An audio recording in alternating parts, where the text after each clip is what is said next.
राजधानी जयपुर में तंत्र ठग का काला जादू और काले जादू के इस खेल में ठगी की सनसनीखेज वारदात सुनकर भले ही अजीब सा लग रहा होगा, लेकिन आज के दौर में तंत्र विद्या, काले जादू और अंधविश्वास के इस खेल का शिकार आज भी भोले भाले लोग हो रहे हैं। जयपुर में ही ऐसे ही काले जादू और अंधविश्वास के खेल के जरिए लोगों को ठगी का शिकार बनाया जा रहा है।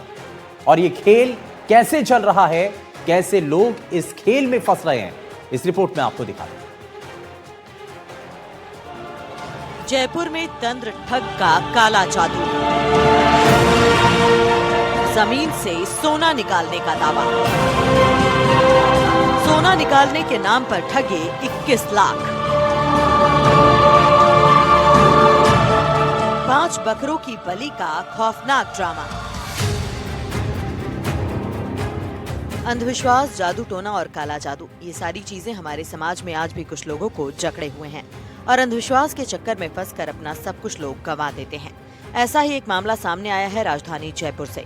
जयपुर के करधनी थाना इलाके में अंधविश्वास और तंत्र मंत्र के नाम पर 21 लाख रुपए की बड़ी ठगी हुई।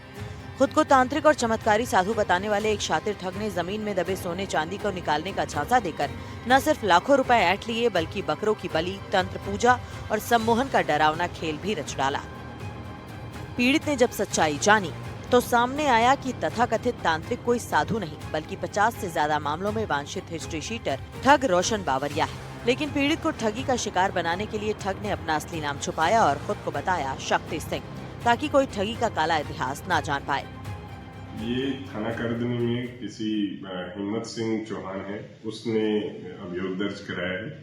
उसने शक्ति सिंह नाम के व्यक्ति के विरुद्ध ये रिपोर्ट दर्ज कराई कि उसने उससे खेत में गड़ा हुआ सोना और धन निकालने के नाम पर रुपए ले लिए। सोना और धन भी नहीं दिया। बाद में से पता चला कि शक्ति सिंह का नाम रोशन बावरिया है।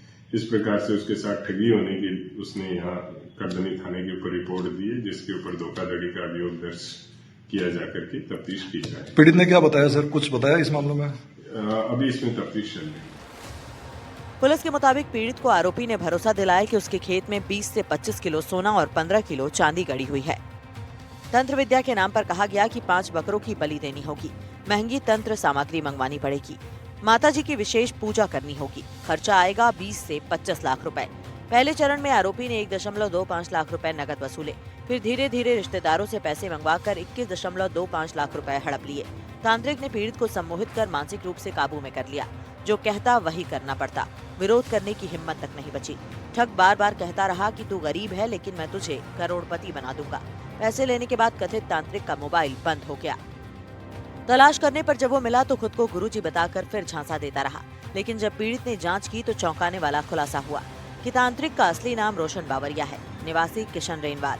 पूरा परिवार ठगी में शामिल है। 50 से ज्यादा ठगी के केस दर्ज हैं। रेनवाल थाने का हिस्ट्री शीटर है, गाड़ियों में हथियार रखने का भी आदी है।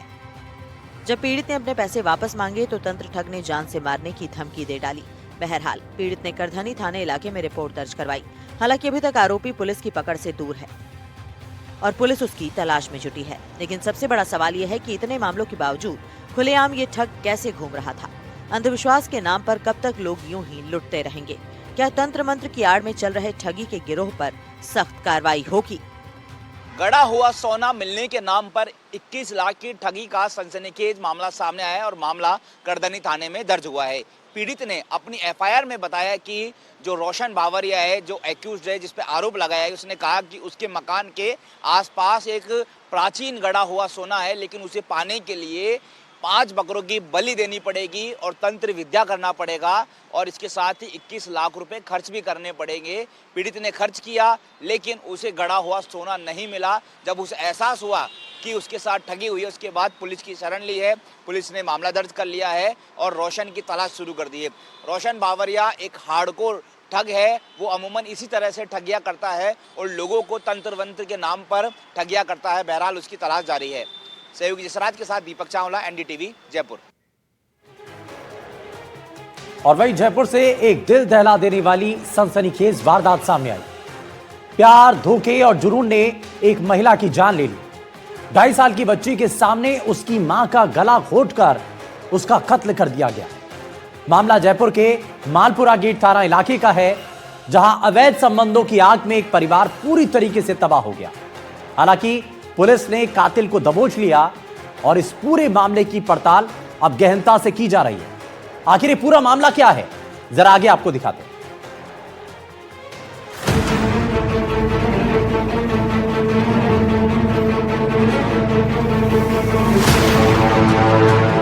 प्रेमी ने प्रेमिका को उतारा मौत के घाट, गला दबाकर महिला की हत्या। पति और बेटी के साथ रहती थी महिला, पति के साथ काम करता था आरोपी। जयपुर के मालपुरा गेट थाना क्षेत्र में रहने वाली नीतू सेन की गला दबाकर हत्या कर दी गई। पड़ोसियों की सूचना पर पुलिस मौके पर पहुंची और हत्या का मामला दर्ज किया गया। शुरुआती जांच में सामने आया कि हत्या की वजह अवैध संबंध है। नीतू सेन की शादी 2022 में सनोज से हुई थी। दोनों की लव मैरिज हुई थी। सनोज कपड़ों की दुकान पर काम करता था। परिवार की आर्थिक स्थिति सुधारने के लिए रात में कैब चलाता था। पति पत्नी अपनी 2.5 साल की बेटी के साथ किराए के मकान में रहते थे। आरोपी अंशु सनोज के साथ ही पहले उसी कपड़े की दुकान पर काम करता था।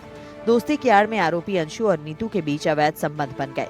आरोपी अंशु नीतू से शादी करना चाहता था, लेकिन नीतू ने साफ इनकार कर दिया। इनकार से बौखलाया आरोपी अंशु नीतू के घर पहुंच गया। उस वक्त घर में नीतू अपनी बेटी के साथ अकेली थी। दोनों के बीच जमकर झगड़ा और कहासुनी हुई, जिसके बाद आरोपी ने मफलर से नीतू का गला घोंटकर बेरहमी से हत्या कर दी। पड़ोसियों की सूचना पर पति सनोज घर पहुंचा। नीतू के गले में मफलर कसकर बंधा हुआ था। उसे तुरंत सवाई मानसिंह अस्पताल ले जाया गया, जहां डॉक्टरों ने नीतू को मृत घोषित कर दिया। हत्या के बाद आरोपी अंशु मोबाइल बंद कर फरार हो गया।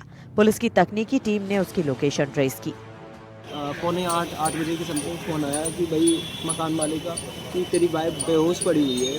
तो देखा वहाँ पे, मैंने कुछ अपने ओनर से बोला मैं घर जा रहा हूँ, मेरी वाइफ की तबीयत नहीं सही है। तो वैसे ही पहुँचा तो देखा तो पूरा गला बंधा हुआ था उससे कपड़े पे, और वो पूरी ठंडी पड़ी हुई थी। तो मैंने सोचा ना समझा, वैसे ही हॉस्पिटल लेके गया, एक्सप्रेस हॉस्पिटल। तो उन्होंने सीधा मना कर दिया, SMS लेके जाओ। तो SMS इमरजेंसी में भर्ती कराया, तो उन लोगों ने सीधा मृत्यु घोषित कर दिया।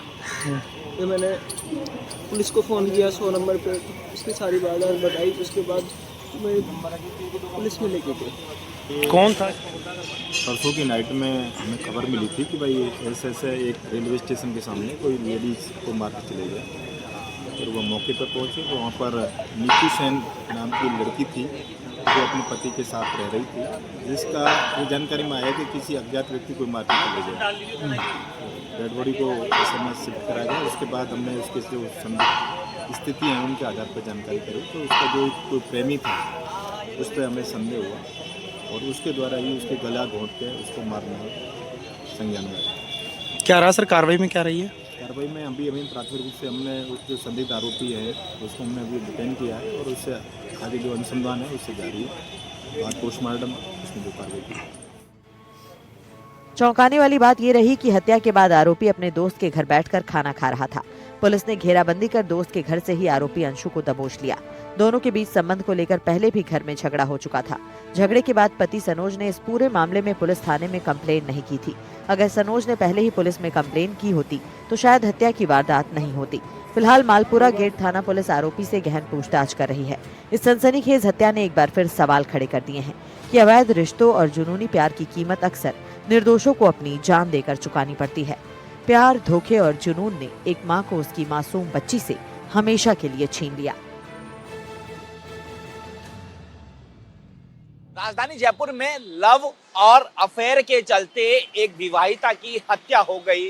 दरअसल आरोपी अंशु उसके पति की दुकान पर पहले काम करता था और वहीं से उसके घर आता जाता था और उसकी पत्नी से दोस्ती हो गई, फिर प्यार में बदल गया और अंशु ये चाहता था कि वो उसकी पत्नी जो मृतका है वो उससे शादी कर ले भागकर, लेकिन उसकी 2.5 साल की बेटी थी, वो बार बार मना करती थी, लेकिन बावजूद उसके आरोपी उस पर दबाव बना रहा था।